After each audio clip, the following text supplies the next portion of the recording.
در این حادثه ইরানের পুলিশ প্রধান আহমাদ রেজা রাদান বৃহস্পতিবার জানিয়েছেন, দেশব্যাপী বিক্ষোভের সময় অনেক পুলিশ কর্মকর্তা, রিভলিউশনারি গার্ড এবং বাসিজ সদস্য নিহত হয়েছেন।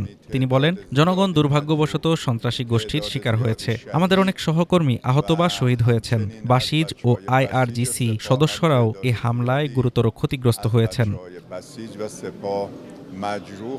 ইরানের পুলিশ প্রধান নির্দিষ্ট সংখ্যা না জানালেও তিনি উল্লেখ করেন, অনেক সন্ত্রাসী শনাক্ত এবং আটক করা হয়েছে। যারা মসজিদে হামলা চালিয়েছে তাদের বেশিরভাগকে আটক ও শনাক্ত করা হয়েছে। যারা আমাদের নিরাপত্তা বাহিনীর সদস্যদের হত্যা করেছে তারা স্বীকারোক্তি দিয়েছে।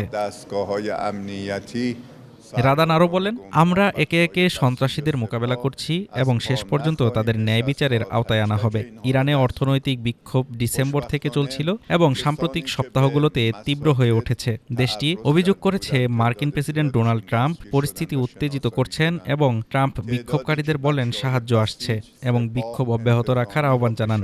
তবে তিনি আরও জানান, ইরানে হত্যাকাণ্ড বন্ধ হচ্ছে এবং কোনো মৃত্যুদণ্ডের পরিকল্পনা নেই। Desk report, Dhaka today. نهایت اونها را در چنگال عدالت قرار خواهیم داد.